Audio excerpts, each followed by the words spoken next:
শিশুদেরকে নিয়ে আমরা বাইরে বের হলে, আপনি যদি আপনার ভাগনা ভাগ্নিকে নিয়ে বের হন, আপনি কমনলি জিজ্ঞেস করবেন যে কিছু খাবে তোমরা, ঠিক আছে? তা আমি ওদেরকে বললাম যে আম্মু কিছু কি খেতে চাও? তো ওরা এমনিও লাজুক স্বভাবের এবং মানে এত লোকের সামনে ওরা জোরে কথা বলেও না। তো আমি হাঁটু গেড়ে বসে ওদেরকে জিজ্ঞেস করছি যে আম্মু তোমরা কিছু খেতে চাও? এখানে ফ্রুটস আছে, জুস আছে, বিস্কুট আছে। আমি নিজে থেকেই বলছি, হ্যাঁ, সারাদিন তো এগুলো আমরা পেয়েছি। তো ওরা বললো যে আব্বু আইসক্রিম খাবো। হ্যাঁ, বিশ্বাস করেন আমি তো যেহেতু জোহরের আগ পর্যন্ত আশেপাশে ঘুরেছি, আমি আইসক্রিম দেখি নাই। আচ্ছা, হ্যাঁ, তা আমি ওদেরকে বলেছি যে আম্মু আইসক্রিম তো এখানে নাই, তুমি লাবান আছে, তুমি কি লাবান খাবা? তা আমি হাঁটু গাড়া বসাচ্ছিলাম, এবার উঠে আমি খুঁজতেছি যে কোন দিকে লাবান পাবো। হ্যাঁ, ঠিক আছে, কোন দিকে লাবান দিচ্ছে কিনা, জাস্ট বড় বড় লরির দিকে তাকিয়েছি যে কেউ লাবান দিচ্ছে কিনা। ওরা আবারও বললো না আব্বু আইসক্রিমই খাবো। তা আই ওয়াজ স্টিল লুকিং, আমি দুই পাশে দেখছি।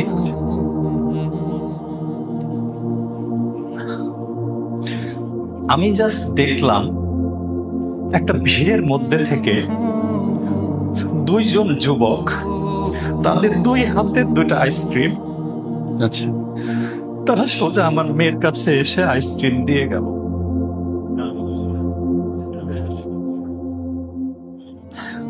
আমি বুঝলাম না এত দূর থেকে ভিড়ের মধ্যে থেকে দুজন আসবে কেন হাতে আইসক্রিম নিয়ে। যদি হতো তাদের হাতে ডজন ডজন আইসক্রিম আছে আমি মেনে নিতাম, দে আর অলরেডি ডিস্ট্রিবিউটিং। দুইজন লোক, একজনের হাতে একটা আইসক্রিম আর একজনের হাতে আরেকটা আইসক্রিম।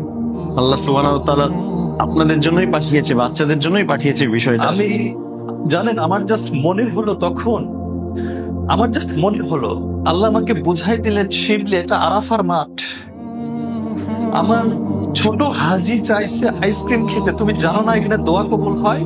আমার জাস্ট মনে হলো আল্লাহ বুঝাই দিলেন how dare you tell them এখানে আইসক্রিম নাই। আমি তো এটা বলতে পারতাম আচ্ছা আম্মু আল্লাহর কাছে চাও, দেখা যাক পাওয়া যায় কিনা। আমি কেন সিদ্ধান্ত দিলাম এখানে আইসক্রিম নাই? তুমি কি লাবান খাবা? Why did I offer them alternative? আমার আসলে বলা উচিত ছিল আম্মু আল্লাহর কাছে চাও, দেখি খুঁজে পাওয়া যায় কিনা।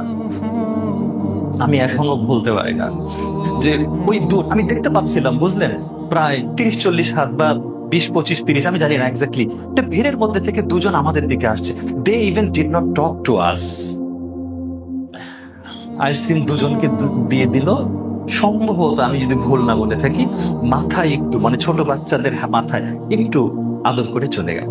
এবং এখানেও বলে রাখি যেদিক থেকে আসছেন তারা ওদিকে যান নাই, ফরওয়ার্ড সামনের দিকে চলে গেছেন।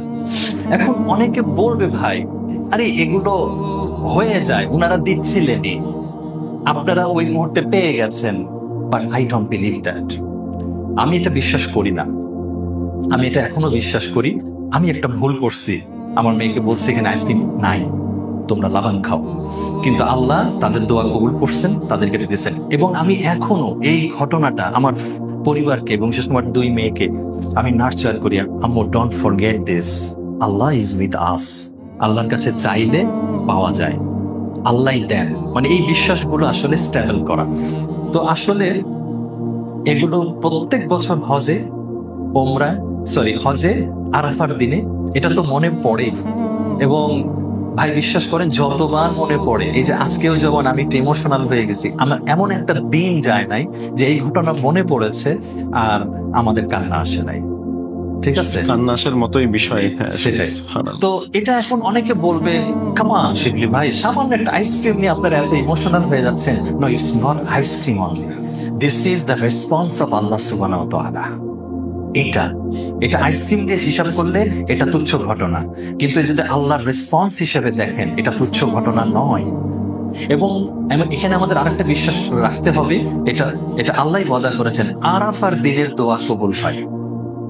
অনেক হাজিরা যান, যারা জীবনে প্রথম যাবেন এটা মনে রাখবেন, অনেক হাজিরা যান শুধু আশেপাশে ঘুরে ফিরে দেখতে দেখতে আর খাবার সংগ্রহ করতে করতে সময় নষ্ট করেন।